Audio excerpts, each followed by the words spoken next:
Good morning, welcome to ABC Bio. Now we are going to discuss about globular proteins.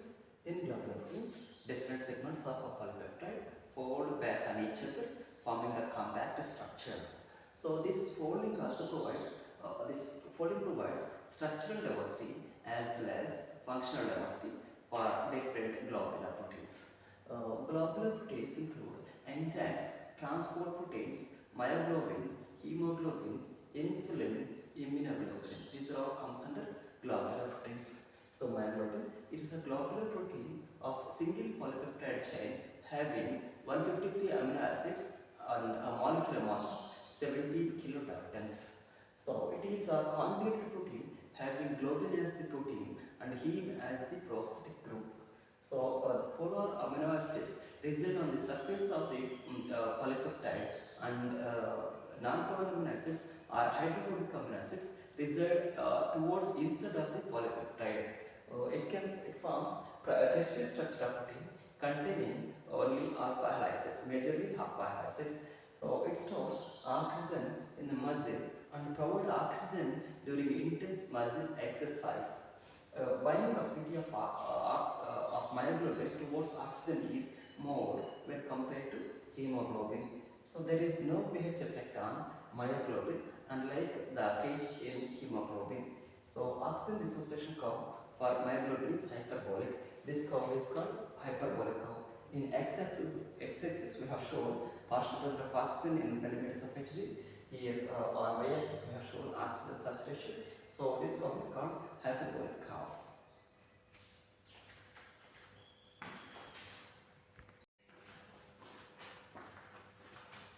Now we are going to discuss about hemoglobin. It is a conjugated protein having protein part and non-protein part. Protein part is globin, non-protein part is heme. Globin chain made of 4 polypeptides, 2 alpha chains and 2 beta chains. Each alpha chain is made of 141 amino acids and each beta chain made of 146 amino acids. Heterocyclic ring system of heme is 4-4 derivative. So protoporphyrin ion made of 4 pyruvines which are connected to each other with the help of methylene bridges forming tetrapyruvine. So iron atom is in the state of Fe+2 oxidation state at the center of protoporphyrin ion, and Fe+2 can bind oxygen reversibly but not Fe+3. So Fe+2 is there at the center of heme. So here this is 1 pyruvine, 4 pyruvines form protoporphyrin ion by connecting with the help of methylene bridges. 1, 2, 3, 4 methylene bridges connect 4 pyruvines forming protoporphyrin ion. If this protoporphyrin is added with Fe+2 form heme, if you consider these two, so along with protoporphyrin ion, here you can see Fe+2. So all the pyruvines and the Fe+2 are in the same plane. But here also we can see 1, 2, 3, 4 methyl groups, 2 vinyl groups, 2 propanoic acid groups, along with it Fe+2 and tetrapyruvine forming heme. So this is heme. If you see, this is hemoglobin. So along with this heme, if you consider this whole structure as this heme, so Fe at the middle contain 6 coordinate bonds, 4 in the plane of the heme ring and 2, one bond is below, one bond is above the plane of heme. So this is called proximal. This is a histidine group. So this is called proximal histidine of globin chain. This is globin chain. So this is called proximal histidine of globin chain.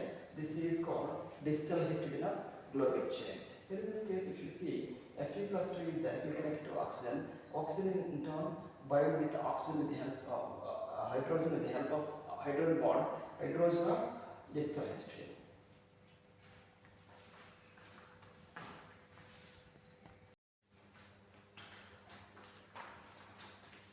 Hemoglobin is tetramer, can transport 4 oxygen molecules due to its cooperative binding. As we discussed earlier, X-ray analysis revealed that 2 major conformations for hemoglobin, that is with T state and R state. T state is called tense state, R state is called relaxed state. Relaxed state or R state is more stable when oxygen is binded to it. That means we can say oxyhemoglobin is formed when R state is present, and deoxyhemoglobin is formed when T state is present, because T state or tense state has less affinity to oxygen. As a result, it is formed during deoxyhemoglobin formation. Generally, hemoglobin has low affinity for oxygen at initially, but increases due to cooperative nature. Its binding, it increases its cooperative binding due to cooperative nature. So hemoglobin bind for oxygen molecule is forming hemoglobin 4 times, or oxygen 4 times, right? Then hemoglobin show Bohr's effect, that is having less affinity for oxygen when low pH or high temperature occur. Then the oxygen dissociation curve for hemoglobin is sigmoid. We can see here, this is the oxygen saturation curve for oxygen dissociation curve for hemoglobin, which is sigmoid. So if you see the overall oxygen oxygen affinity for affinity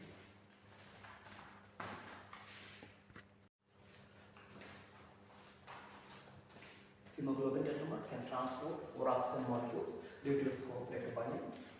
Axial analysis revealed that two major conformations from hemoglobin available. Those are R state and T state. R state is called relaxed state, which is more stable when oxygen is bound to the hemoglobin, and the T state is called tense state, which is stable when less oxygen is present, or we can say T state is formed when deoxyhemoglobin is formed, and R state is formed when oxyhemoglobin is formed. So generally, hemoglobin has lower initial affinity for oxygen and increases affinity to oxygen with due to cooperative binding. Then hemoglobin can transport 4 oxygen molecules, so forming HbO2 4 times. So hemoglobin show Bohr's effect, that is having less affinity to oxygen at low pH and high temperature. So oxygen dissociation curve for hemoglobin is sigmoid. We can say this is sigmoid. So this is the plot for affinity for oxygen. We can say here in this case we are showing partial pressure of oxygen in kilopascals in x-axis, and y-axis we are showing oxygen saturation. So this is the curve for lower affinity when oxygen has lower affinity. This is the curve for lower affinity, and then increasing towards higher affinity, that is we can say transition from affinity to oxygen from lower affinity to higher affinity. It is an example for hemoglobin. This is, it shows having higher affinity to oxygen. It is an example for myoglobin. So if you see, for example, in this case, a partial pressure of oxygen is formed in tissues. In tissues, what happens is tissues CO2 is being formed and O2 is being transported from lungs to tissues, and as a result, here we can say partial pressure of oxygen is 4 and partial pressure of oxygen is 12 in lungs, because the oxygen is being transported directly from the environment. So partial pressure of oxygen at lungs is more, that is 12. So this is the plot for oxygen dissociation curve, which is called sigmoidal curve, which is shown here in this case, that is transition from lower affinity to higher affinity. This is what happening is in the hemoglobin. So here we have shown partial pressure of oxygen in kilopascals in x-axis and oxygen saturation in y-axis. This curve being shifted towards left when some conditions are there, and it shifted towards right when some conditions are being applied. So it shifts towards left when more affinity to oxygen, or we can say less affinity to carbon dioxide. At the same time, it shifts towards right when less affinity to oxygen and more affinity to carbon dioxide. We can say here in this case, left shift occur when increased affinity to oxygen or less partial pressure of CO2 or less proton concentration. We can say in terms of increased pH, more pH, even in more pH, it shows left shift towards, that is shift towards left. Less concentration of 2,3-bisphosphonylaceric acid in the cell and less temperature. So right shift occur, this curve shifted towards right when these conditions are followed. That is decreased affinity for oxygen or more affinity to carbon dioxide and more proton concentration in the cell or less pH. and more 2,3 bisphosphoglyceric acid concentration in the cell or higher temperature. In one word, we can say affinity to oxygen is inversely proportional to the partial pressure of carbon dioxide, concentration of protons, and the 2,3 bisphosphoglycerate concentration and temperature.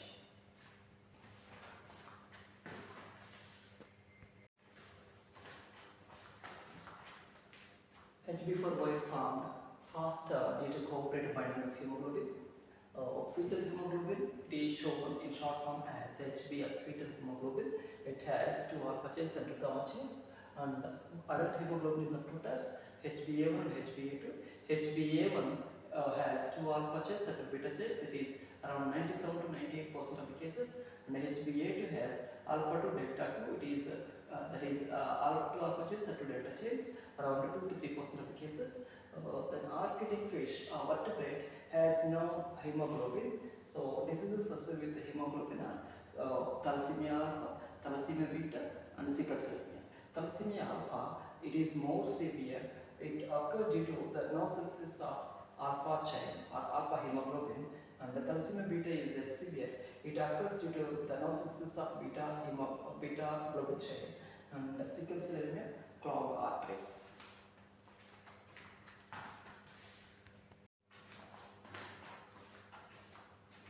Insulin is one of the globular proteins.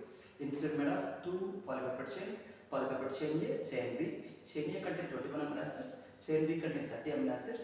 So we can say there are 2 disulfide bridges between chain A and chain B that connect from cysteine of one disulfide bridge to cysteine in another sulfide bridge. 2 disulfide bridges are there in between chain A and chain B, and there is also one disulfide bridge within the chain A that connect between cysteine and cysteine of the same polypeptide chain, that is chain A. And insulin has only primary structural proteins, and it is classified as hormone that needed for proper utilization of glucose in the blood.